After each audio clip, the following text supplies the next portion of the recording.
It's a topic that gets many to question as to whether or not Ghana has been serious about investing in this sector. And just about 2 weeks ago, we heard President John Mahama say that the government was committed to clearing the over $3 billion energy sector legacy debt, like it's popularly called. And we also do know that the Energy Ministry has also been working round the clock to ensure that it's able to revitalize this power sector and make it easy for the various sectors of the economy, because the argument is that as we deal with the problems in this sector, we would see prosperity across sectors of the economy as well, and also how to ensure that we are able to sustain whichever progress that will be made as a result of efforts that are put in place. Hello, good evening, and welcome to Agenda. My name is Beatrice Adu, and tonight we want to look at revitalizing the power sector, whether once again is another rhetoric or perhaps talk shop as regards what has been said so far and what we really need to look at in terms of real-time solutions to dealing with the problem so that the country move forward. I do have on the panel with me Dr. Elvis Chumesi. He's Director of Research and Innovation, Africa Sustainable Energy Sector, ASEC. Good evening to you, sir. Thank you so much for joining us. Thank you for having me. I have on my right hand Kwame Jantua. He's Chairman Energy Sector with the Association of Ghana Industries. Good evening to you, sir, as well. Thank you very much for joining us. How are you? I'm wonderful. Thank you for asking. We have our video call with us, Mr. Jabesh and Mr. Arthur. He's Managing Partner, Arthur Energy Africa. Good evening to you, sir. Thank you as well for joining us on Agenda tonight. It's a pleasure to be able to join you. Thanks. Of course, we do have as well the Public Relations Officer of the Energy Ministry, Richmond Roxing. Good evening to you, sir. Thank you as well for joining us via video call.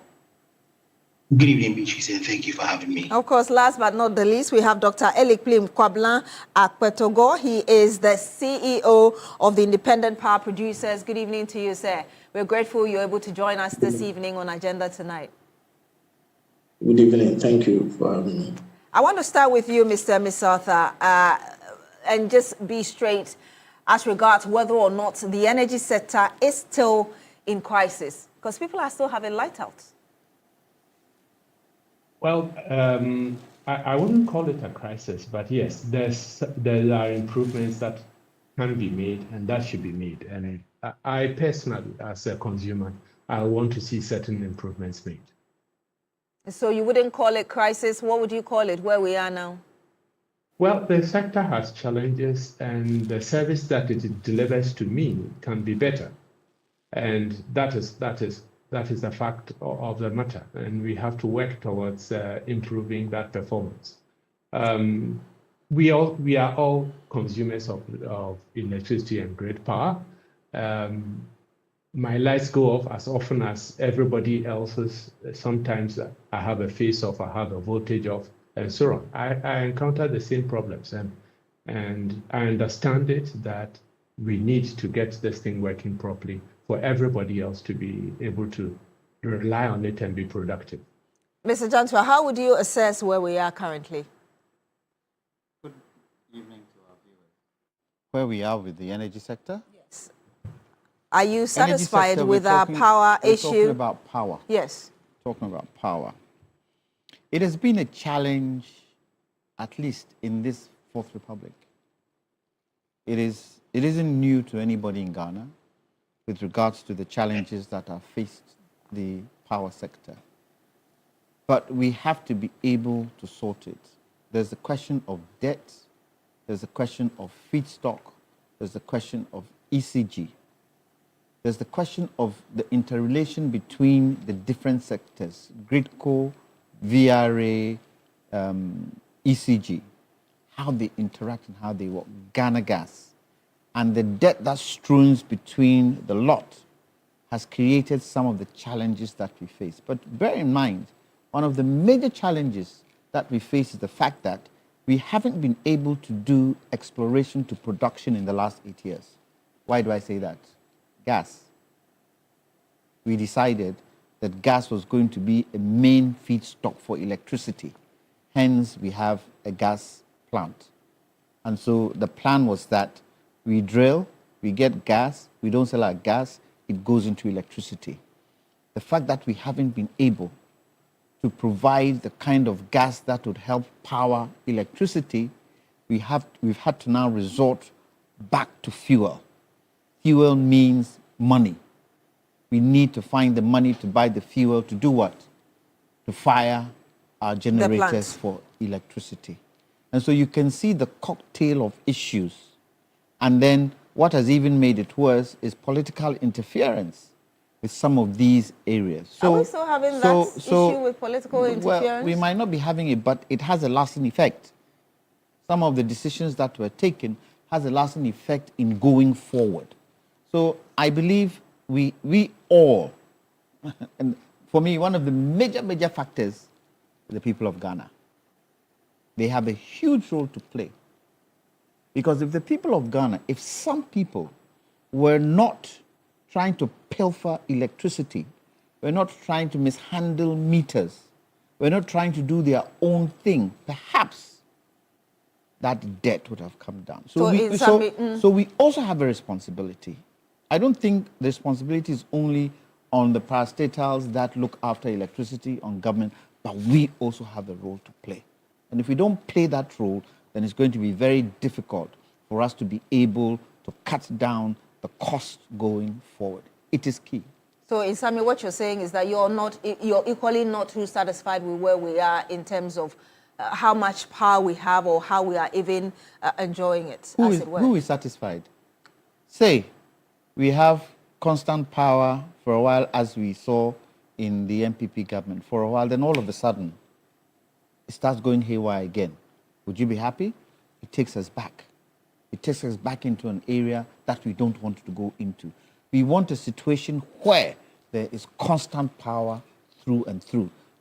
With that, it now brings the other generation mixes into focus. What are we doing there? What is happening there? How have we demarcated it? I always say, and I always believe, that we need a 20-year plan for energy alone. Why? It is the bedrock of industry. And it is the bedrock of a country. So I think it's important that we look at that side. We'll get into that. I want to come to you, Dr. Elikplim Ametogbo, because I know that even prior to the 2024 general election, one of the main things that came up from the IPPs was the debt owed you, and the fact that if there was no effort from the government to clear that debt, we're going to see our lights out. Would you say that you're okay with where we are? Perhaps conversations regarding how much you're owed and what is being done about it? We can see you, but we cannot hear you. I guess you're muted. If you can kindly unmute yourself. That is good. Can you hear me now, please? Yes, please go ahead. Right. The issues about debt is one of the critical concerns for the sector. As at the end of last year, a lot happened, and I believe you are well informed about it. There was a case where some producers, IPPs for that matter, shut down their plant because it became obviously impossible for them to continue the operation after several engagements, and nothing came out of it. We have a new government. We are well aware that they have inherited multifaceted crises, and for that matter, we have to allow them time to find a lasting solution to the issues, especially with the debt, even though it continues to grow. So we are faced with a very difficult situation as we speak, but we must cooperate with the new government to find a solution. Okay, let me just get clarity. When you say we must cooperate with the new government, we shouldn't see IPPs threatening any moment that, well, we haven't heard anything from you, so get ready, we're going to shut down our plant. We shouldn't expect that at all.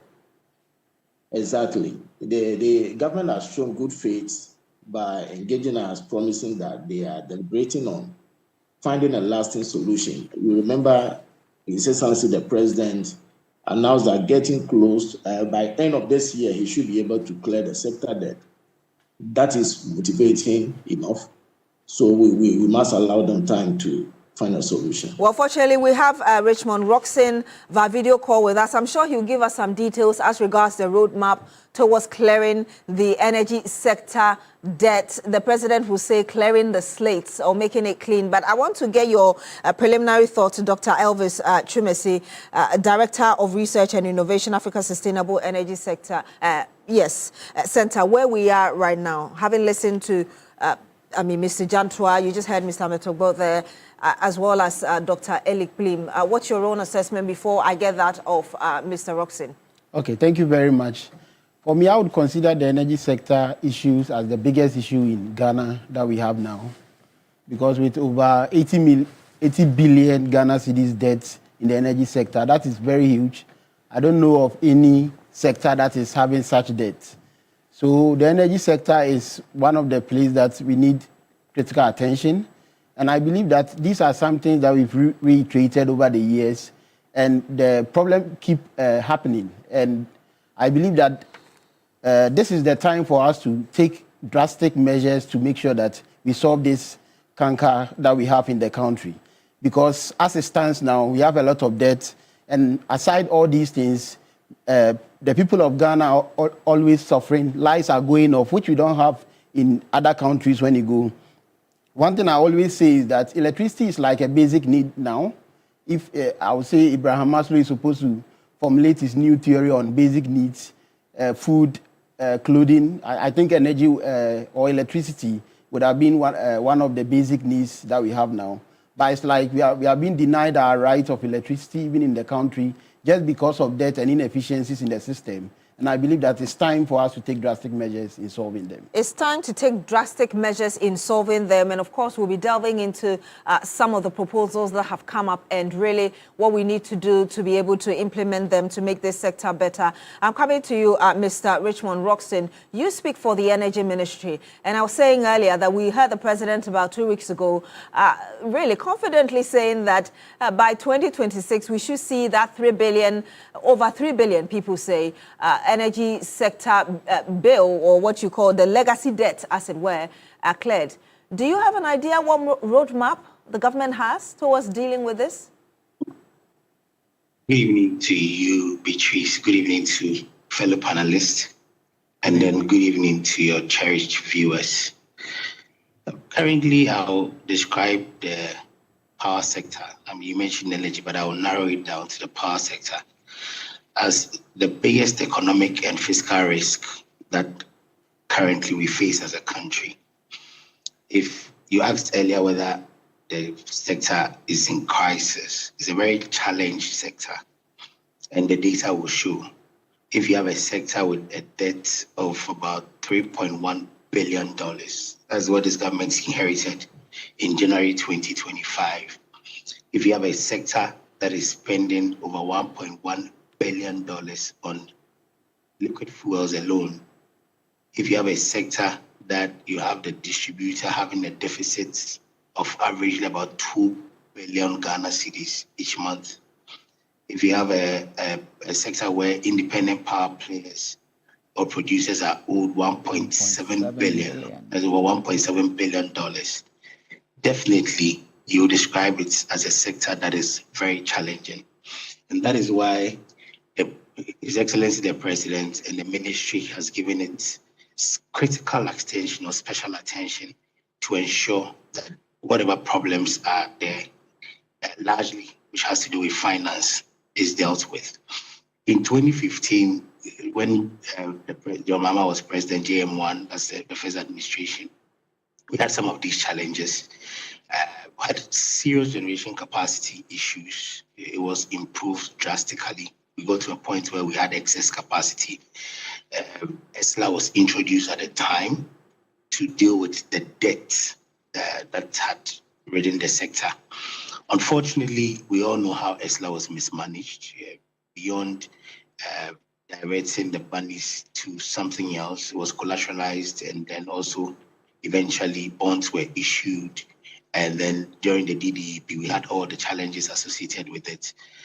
So yes, the sector is a very challenging one, but the managers of the sector are more than capable of dealing with the issues and are committed to giving it a clean bill of health in the next couple of months. You haven't answered the question as to the roadmap towards clearing the legacy debt. Like we heard the president say, we need to have a clean slate. What is the roadmap? What's the plan? Do you have an idea? Yes, so what's the first thing is to bring efficiency to the sector. If you look at the challenges that we've had, the major headache would have to be one, the fuels that the liquid fuels that we purchase, and then the second will have to be ECG. If you take the fuels, what it is that the fuels that currently government we purchase to power these thermal plants are not part of the tariff structure. So every now and then, government itself has to find money. We always have to call on Ministry of Finance to be able to raise the required amount to finance the purchasing of liquid fuels. If you look at 2024 alone, the government spent $1.1 billion. And I'm understanding that this year alone, from January till now, you spent about $1.2+ billion on just getting both gas and liquid fuel as well to power the thermal plants. Is that right? That is true, and that's a major headache, because if you have a tariff structure that does not take into consideration the cost of fuels, it means that every now and then government will have to find the money. Well, this is not sustainable, and that is why government is looking at having sustainable funding when it comes to the fuel issues. So that's why I asked you the question, because the president has already given a deadline. He says by 2026. So you are enumerating the problems to us, and I'm asking you, yes, you want to make the ECG efficient, you want to make the electricity company of Ghana efficient, and then you're talking about how much we're spending on fuel alone just to power our thermal plants. So I'm just asking, aside from making ECG efficient, and I'll be glad if you're even able to break it down for us, how you mean by making ECG efficient within the time frame the president has set for the government. Yes, Beatrice, if you had allowed me, I would have responded to that. I was coming to dealing with the fuel issue, which is one of the biggest headaches. If that is why this evening or today, the Finance Ministry, the government has introduced the Energy Sector Levies Amendment Bill 2025 to be able to address that challenge, because that is a major bill when it comes to finance. It has a very deep fiscal impact on our finances. So the bill that has been introduced today is to ensure that, one, we have a dedicated fund for the power sector. For the power sector, one part of it will go into dealing with the debts that has accrued over the period. A portion will also go into investment. Part will also go into dealing with the fuel challenges that we have. And this is also part of the roadmap in dealing with it. Because of the introduction of this bill, that's why His Excellency was very confident that in the next few months, we'll be able to deal with the debt. Because now we're looking at sustainable funding to be able to deal with this major challenge of the sector. The second thing has to do with ECG. When it comes to dealing with the efficiencies of ECG, no company will be able to survive when you have an aggregate technical and commercial loss of about 40%. No company in the world will be able to survive. So the first thing that the government is looking at is to bring efficiency to ECG's operations. The first thing is that the government has said that when it comes to MDs, all MDs should be able to pay for the electricity that they consume. The only thing that has happened is that you have some institutions that will be on prepayment, and you have others that will be on post-payment. But the underlying point is that for all MDs, every ministry, department, or agency by government is going to pay for electricity that they consume. Once that is done, it means that ECG's revenue collection will improve drastically. Effective when? Once ECG... Forgive me, I'll let you continue. It's immediate. In fact, the directive has gone to ECG already that they should go around and do the installation and also recover all monies owed by all persons, including government institutions that have not paid. And we use Ghana Water as an example, that one institution cannot be owing ECG that is almost getting to a billion cedis. It's unsustainable. So perhaps in the But next few days, we should be seeing, for instance, ECG disconnecting some of these public institutions like we saw last year because they owed? Absolutely. Absolutely. The directive has gone to ECG already. This is a cabinet decision chaired by the president himself, and then it is being supervised by the ministry. The directive has gone to ECG and NEDCO already. So we're expecting that once that is done, the revenues by due ECG and NEDCO should improve. Once they also improve with their collections, you will now have enough money to be able to pay for power that has been procured. You have money to be able to deal with some of the challenges when it comes to the IPP debt. You have more money to spread across when it comes to the cash waterfall mechanisms. Because one thing that we've noticed is that, yes, the IPPs are owed, but mostly if the cash waterfall mechanism is fair and they make some money every month, they're able to work and they're able to give you some breathing space for government to also restructure. And that is one of the measures that the government is doing to improve collection as well. And like I mentioned earlier, beyond improving collection, technical and commercial loss, technical losses are being looked at. You have a number of areas that have transformer issues. All those things eventually will go into loss of power because you have power producing, you are producing the power, you are generating the power is being supplied, but it is not going to the intended recipient because of some of these challenges that we have. So when you talk about improvement, when you talk about transformer issues, are you replacing the transformers? Yes, I mean, the last week, ECG has been given approval to acquire 200 transformers from Ghana. What about the obsolete? Roll them out.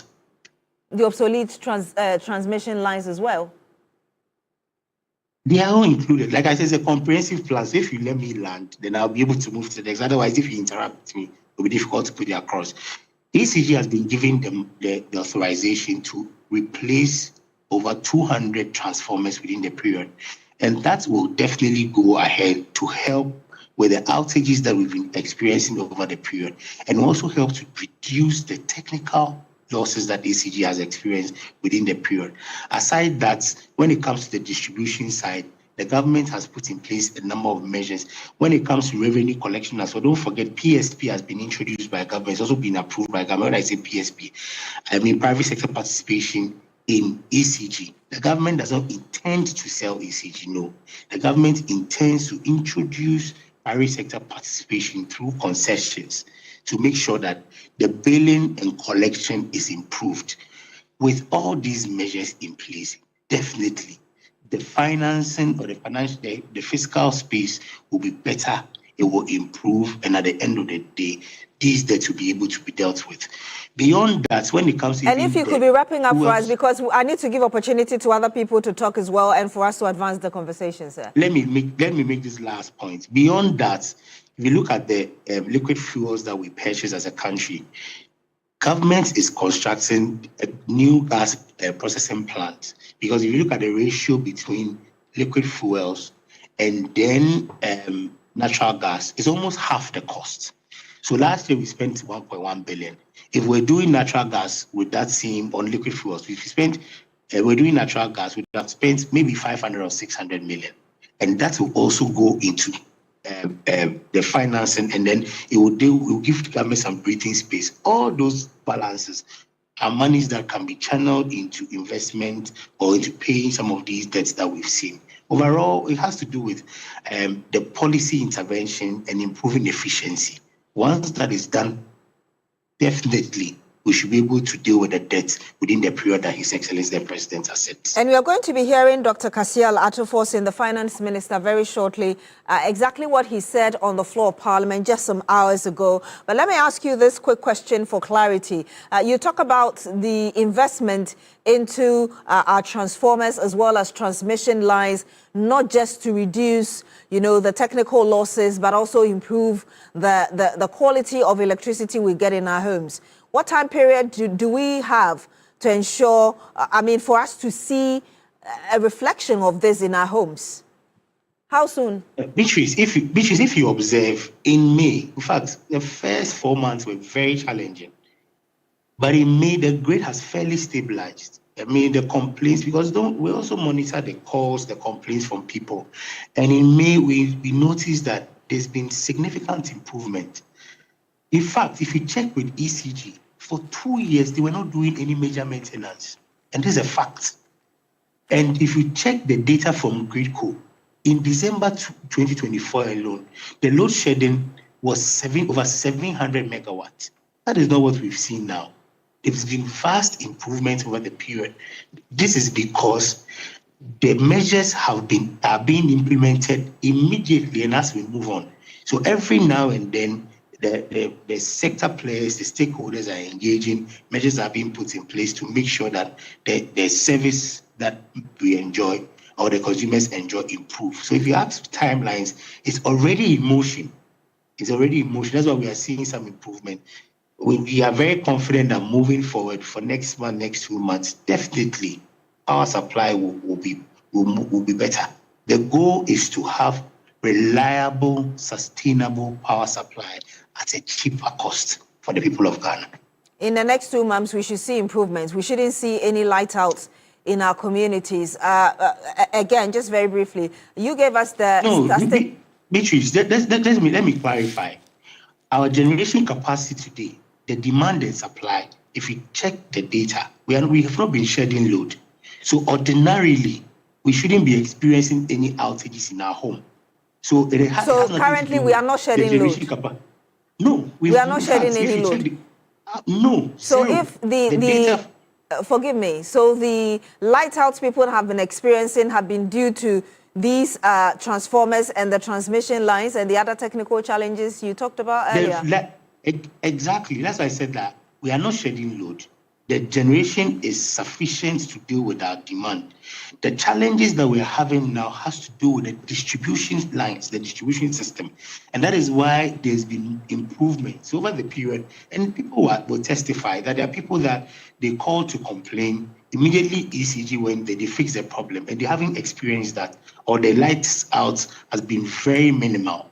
It has nothing to do with our generation capacity. And with the maintenance ongoing, definitely, at a point in time, we should see a total stop to that problem. And that's what you said in the next 2 months? No, I didn't say the next 2 months. I said we've started it. It's ongoing. This month has been significant. We've seen significant improvement, and we'll continue to see it each day because of the work that is ongoing. I want us to watch Dr. Kasiel Atuforsin, the finance minister, today as he tried to defend why the government is bringing in a new levy, which we're told is supposed to put about 1 Ghana cedi on every litre of fuel you buy. Watch this. To help raise additional revenue to fund the needs in the power sector, the government is proposing an increase in export price of petrol, diesel and related products. The impact will be absorbed by the gains made from the strong performance of the Ghana cedis. The Speaker, I repeat, the impact will be absorbed by the gains made from the strong performance of the Ghana cedis. And this will mean that consumers will not have to pay extra for the price of petrol and diesel beginning today. Right, Honorable Speaker, our simulations suggest that there will be no increase in the export price of petrol and diesel in the next window beginning today if the levy is imposed. This is because of a strong Ghana cedi. Right, Honorable Speaker, the levy will serve as a dedicated source of funding to the power sector, and the proceeds will be earmarked for the procurement of essential fuel for power generation. And I just watched Dr. Kasiel Atuforsin, he's the finance minister. And before we went on that break, you saw and heard the public relations officer for the energy ministry really explaining to us what kind of measures the government has put in place to ensure that what the promise by the president that this government is going to clear the energy sector debt by 2026 is fulfilled. And I want to get your immediate thought, Mr. Jantua, the kind of measures that Mr. Roxton just gave us, and indeed what you're hearing the finance minister tell us about 1 cedi on the fuel that we'll be buying moving forward. Beatrice, look, I don't want to compare, but I think just to give an example, I was on the committee that looked at the VRA spillage. When you compare VRA workers to ECG workers, they don't compare. What does that mean? The VRA workers were prepared to die to save the dam. They were prepared to die to save the dam because they knew the impact of the dam on the country. They saw the dam as the heart of Ghana, so they would do anything to save the dam. ECG workers do all of them have that kind of mindset? If ECG is going to work, workers in ECG should be prepared to die for ECG. They shouldn't be the ones who go out and suggest to clients that, oh, we can do X, we can do Y, we can reduce your electricity, your houses. They shouldn't do that.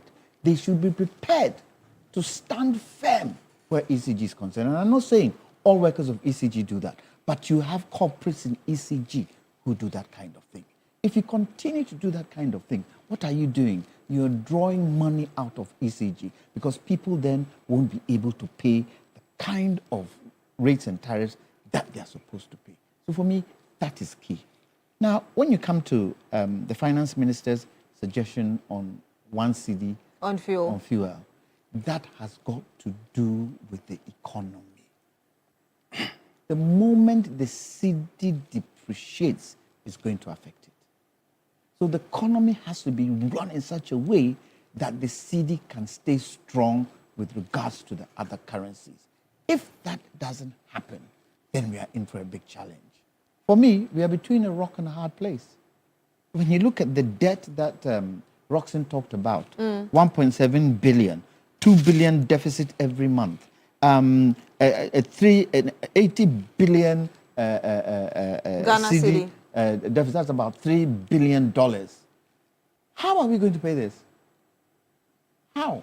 Tell me how. And the moment the energy sector comes to a standstill, the country is gone. We cannot afford it. So I reckon that we have to be able to sacrifice. However, it is up to the politicians to use the money judiciously. Sacrifice, that's what we heard during DDEP. Well, we say it's a new government. We say they are determined to reduce this by 2026. So if it so happens that they are not transparent and accountable for the monies that will be collected, then it's going to be difficult to reduce this kind of debt. The debt is humongous. No private company would be able to do what? Sustain itself with this kind of debt because it's a government entity. But energy is key. In doing so, we also need to look at the mix, the electricity mix we have in the country, and see how we handle that mix properly.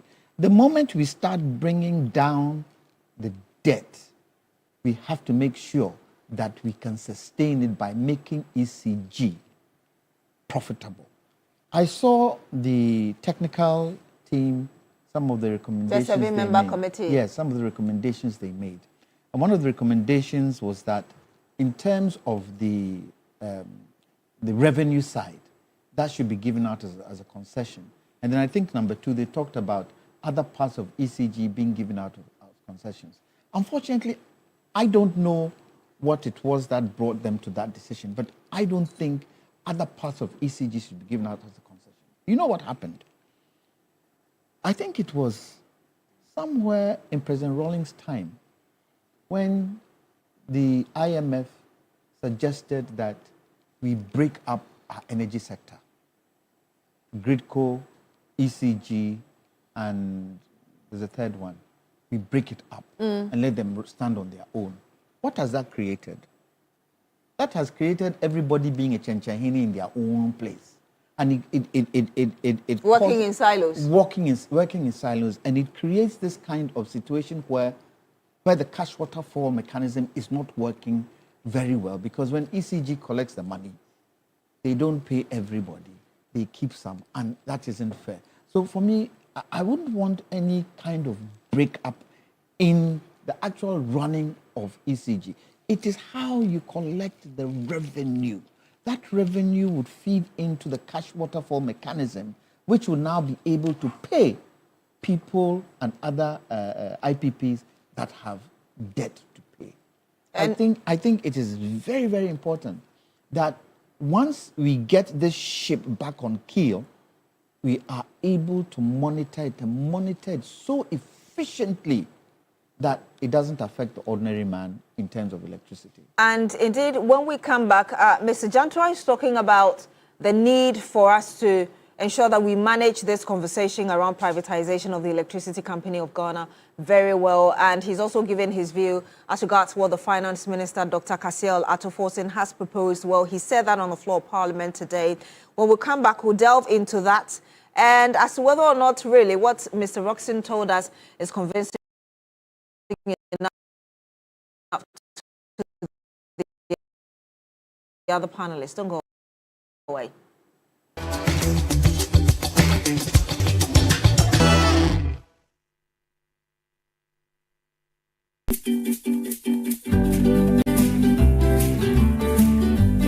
Every morning, I wake up to this miracle, sleeping soundly.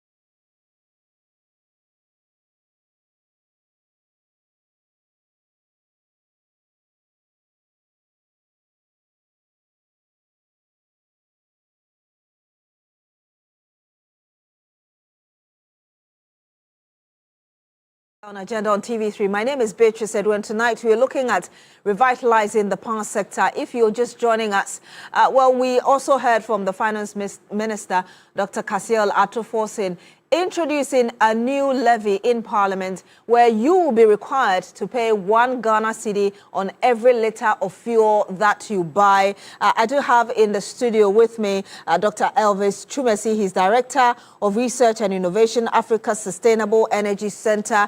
I also do have with us on my right-hand side Mr. Kwame Jantua. He's Chairman, Energy Sector with the Association of Ghana Industries. Of course, we do have our video call with us as well, Richmond Roxton. He speaks for the Energy Ministry. We have Mr. Jabesh Emisatha, who is Managing Partner, Arthur Energy Africa, and of course, Dr. Elik Plim Ametogbo. And on this note, I'm coming to you, Mr. Emisatha. We've actually advanced with the Finance Minister telling us what the government's intention is in terms of the bill to introduce 1 Ghana cedi on every fuel that you buy. And we've also heard Mr. Kwame Jantua as well, giving his own understanding of how we need to be able to handle this privatization conversation of the Electricity Company of Ghana very well. Where do you stand on all of these? On all of that, I think that it is clear that this debt was not going to go anywhere until we as Ghanaians accepted to pay it off. And I am pleasantly surprised that the Finance Minister has found this creative way of solving the problem, because for how long can we maintain it? So part of the thing is that we as Ghanaians have to accept certain things, that if however we manage the sector, we generate a debt like this, either we will have to pay it ourselves, or our children or our children's children will have to come and pay it. And so next time we are accumulating such debts, we must bear some of this in mind. Then as citizens again, I mean, one of the things is that if we don't get the distribution sector performing efficiently and the rest of the chain performing efficiently, it will come back to bite us. And so it's in our interest to do so. In the case of the distribution sector, I'm saying the distribution sector because it's not just ECG. NEDCO is facing similar, identical problems, if I should say it that way. That we have tried all kinds of things over how many years that ECG has been in existence to try to get this thing working right, and none of it has worked. So you have to try something else to solve those problems so that we can go forward effectively. And that is where I think that we, the citizens, come into the picture. If we insist on doing the same things we have done for 60 years, then probably we'll have the same problem. So I welcome the idea to try something new to try and solve the problem. As an engineer, I'm disappointed that we as engineers, collectively as engineers in Ghana, we have not been able to find a way to run this utility service efficiently such that there's little criticism. We have done so in other areas, but for some unknown reason, we are unable to do that with the distribution business. And we have to just take the bull by the horns and try something new. But I was going to say something. Please go ahead. I was going to say something else about for all of us to appreciate the unreliability in services that we get. That the saying is that a chain is as strong as its weakest link. Okay, a chain is as strong as its weakest link. There are times when we have had problems with generation, and you can solve the generation problem with the generation efforts. There are transmission problems. You can solve that with transmission problems. And there are distribution problems that you can solve with distribution problems. In addition to that, now we have fuel problems that are at the beginning. And what we have to understand is that you can't solve a fuel supply problem by having more generation plants. And you can't solve a transmission problem by having more generation plants. You can't solve a distribution problem by having more generation plants. So we have to understand that we can't always be talking about do we have the generation, do we have the generation. We have to talk about where the problem is. You have additional generation to meet generation problems, but that doesn't solve your transmission problems. And so it's a chain from the fuel supply to the power generation, to the transmission, and then to the distribution. And each part of the chain, the weakest part of it will cause the greatest problems. And for now, it seems that the distribution is the weakest part of it. And let me ask you this question. And we have to focus on. Let me ask you this question very briefly before I come to Dr. Elvis Twumasi right here in the studio with us. I'm sure you might have heard the point made by Mr. Jantua as well, that yes, it's good or it may be good, but if we don't sustain the strength of the cedi, bringing in this one Ghana cedi levy may be a problem. Dr. Atuforsin seemed to have given us the idea that we are in the next window, we are not going to see an increase. So, but this levy, if Parliament eventually passes, is going to stay forever. How do you understand that threat, the other side of the argument that Mr. Jantua just made right now? I think the sustainability of it is important. I mean, there is no way you cannot do this forever, or you cannot be producing electricity and not covering the cost and having somebody else or somewhere else provide the money for you to fix it. The power sector itself has to get to the point where it's self-sustaining. And I think I agree with Jantua on that. And if this is a solution to the debt problem and to the temporary fuel supply issues, but we must bring the power sector itself to the point where it is self-sustaining and is not depending upon anybody else to provide it money to complete its business. So yes, we have to get to the sustainable point, but this probably buys room for us to improve the service and improve the efficiency such that the power sector is self-sustaining. I'm coming to you, Dr. Twumasi. Where do you stand on what has been said, particularly the need for us to be careful regarding how we talk about and even implement this conversation around privatization of the Electricity Company of Ghana? Okay, thank you very much. I think we need a holistic view in solving this problem that we have in Ghana now. And I think we have elaborated some things that the government intends to do to solve the problem within 1 year. This is a huge task because the problem we have now, I would say, is not a 1 year problem, because unless we take some drastic measures, we wouldn't be able to solve this issue. And as we are talking about, I think there have been a lot of views on how the government wants to inject about 200 transformer and try to get to institutions. I believe the idea of moving to houses and demanding the electricity bill is an archaic method that we need to run away from in terms of solving our problem that we have in Ghana. How should we collect the money? Yes, myself, I'm an electrical engineer, and we have various ways of dealing with this critical issue that we have in Ghana. But I see engineers being thrown out onto the street to demand money from people when we are having reliability issues that they should be working on the lines and solving our problems for us. I know maybe when it's institutions, yes, maybe we can get to them. But what of the customers? We have about 4.8 million meters in Ghana. About 3 million of them are not in proper condition. Where are the bills going to? There are a lot of issues. People are stealing power. Those are the places we need to tackle now and solve the issue. I think there was an issue that will not reward ECG's inefficiencies with additional taxes and tariffs and all those things. And I believe that we need to tackle the problem from its roots. And that problem is ECG. And that's where we need to look at now, because people are using electricity for free. We have people who are in Ghana here that over 10 years, they've not paid any bill. And we want to, I understand that, the problem that we have now, we have a lot of problems. The first is commercial, we have technical issues. The technical issues will be solved.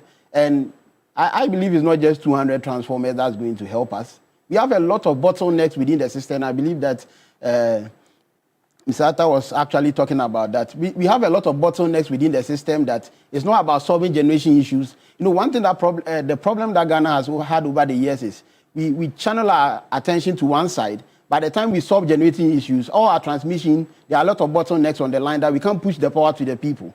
So the problem we have in Ghana now is that we have generation, but we can't get the power to the people. So forgive me, the question about how you think we should tackle this privatization conversation, then I'll go to Dr. Elikplim and also Mr. Roxon. Yes, so I believe that with tackling the privatization issue, I think it's something that we've been talking about over the years, that we need to privatize ECG. And I believe Dr. Atta was actually mentioning that we need a new way. We have tried various ways of trying the problem, solving the problem, but we need a new way. And that new way is for us to privatize ECG. And I don't believe in outright selling of ECG, as maybe the president alluded to, that we want to look at participation of the private sector in the Electricity Company of Ghana. And I don't believe in the idea of just getting people to come and collect money for us. I believe meters, smart meters, are there to collect money for us. It's not, we don't need people to come and collect. We need private sector investment. We need money to invest in the transformers. We need money to invest in the lines so that all those bottlenecks will be dealt with. And I think over the time, I've been suggesting that we should have a system where we have a divided system, where we can divide Ghana into subgroups and privatize the various sections in Ghana. What happens with that is that we can have local content, in the sense that we can have... And if you could be wrapping up for us... Exactly. So we can have local companies who can take one section. Let's say if it's Greater Accra side, they can take hold of that. If we say that we want to privatize the entire Ghana, what happens is that we are going...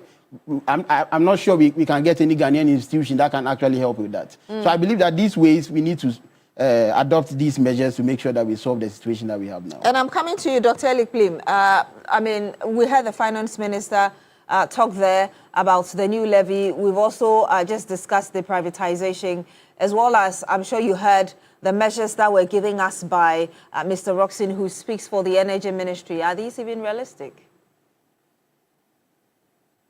Thank you very much. Let me say I'm equally happy to learn the finance minister proposing raising 1 Ghana cedi from each consumer of fuel to support the power sector. I think that is very creative and innovative. Coming to the issues of solutions to fix the sector, you asked me, I have indicated from the beginning that the sector challenges are multifaceted, and this requires multifaceted solution. I see the sector way behind technology as one of the critical concerns that must be addressed. And this requires serious investment into the sector. And the issue or the concern I have, or the question I would ask is, how do we raise the needed fund to invest in the sector? You have a room to rent out and there is a leakage, you must fix the leakage before you rent out the room. That is my opinion. Privatization or private sector participation is one of the solutions. Come to the issues of technology. How do we address the falling infrastructure? These days we hear of maintenance here and there, we hear of repairs here and there. These are serious concerns. I see it as a major risk. For the past years, I have not seen the needed investments or the needed capital injected into the sector to fix these technical issues. I'm not sure whether you heard Mr. Roxon. Forgive me for interrupting, but he said that over the last few months, the government has been investing in transformers and even went to the extent of transmission lines so that we're able to cut down on our losses and improve efficiency in terms of the power we get in our homes. That is a good news. That is a good news. But what I'm saying is that this thing is actually way behind schedule. For the past few years that I mentioned, there has not been any investment in the sector. So at this particular time that we are struggling to raise funds to pay debts, at the same time we need to raise the equal or the same amount of money to be fixing the technical issues. Remember, we keep talking about commercial and technical losses. How do we address them? These are the questions we should be asking ourselves before we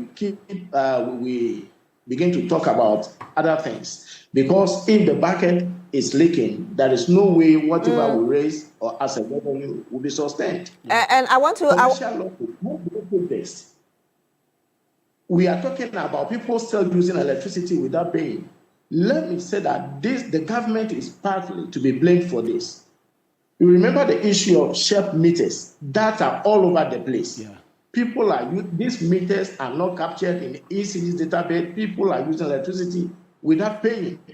It should be a point of concern that, out of priority, ECG has to be supported to roll out prepaid meters to all these people. If not 100% consumers, everyone should be on the prepaid meter. Okay, Doc, I'm sorry if you could wrap up for me because I need to really get your final words and of all the other panel members so we can wrap up, please. If you can wrap up for us. Let me conclude. Perhaps I should ask you to add your final word. Let's address the fundamental issues of ECG and move forward to finding a sustainable solution. Thank you. Thank you very much. I'm coming to you, Mr. Roxon. After that, I'll get 30 seconds final word from each of the panel members. I know you talked about why this one Ghana city was equally relevant. And earlier, I was telling you about what the data was showing. And indeed, if you go into it, currently, we're using about 33.1% hydro in terms of electricity, over 60% being thermal. And you admitted to the fact that we're spending a lot of money on this.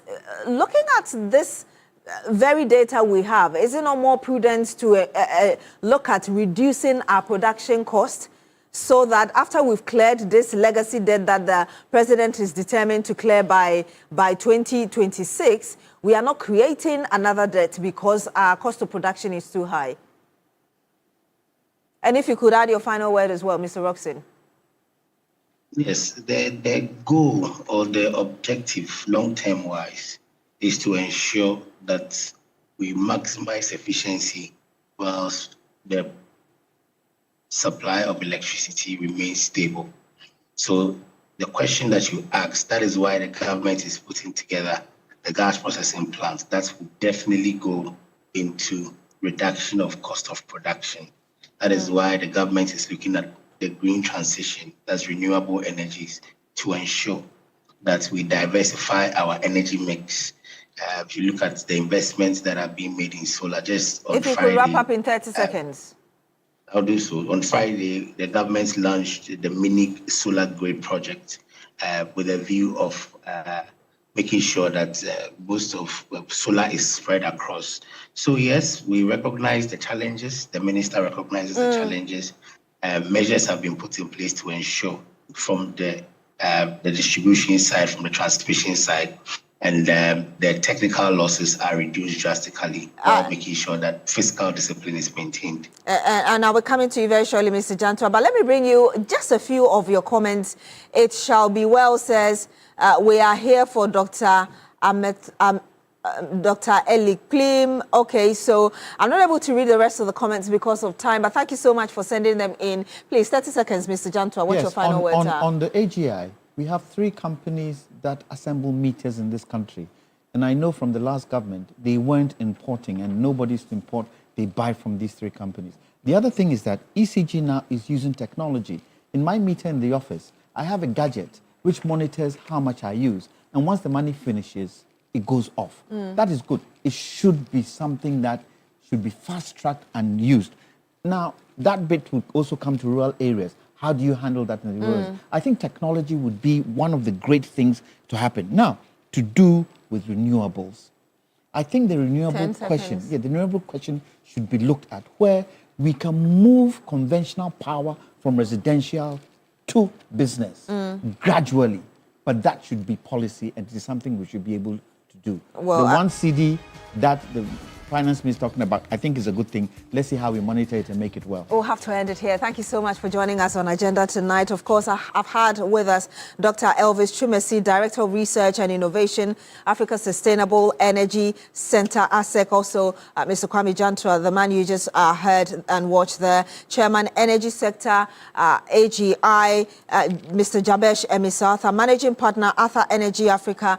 Of course, we've had with us as well Dr. Eli Klim Kwablan Apetogo, CEO, Independent Power Producers, and we've also had with us Richmond Roxon. He speaks for the Energy Ministry. Thank you so much for joining us on Agenda tonight.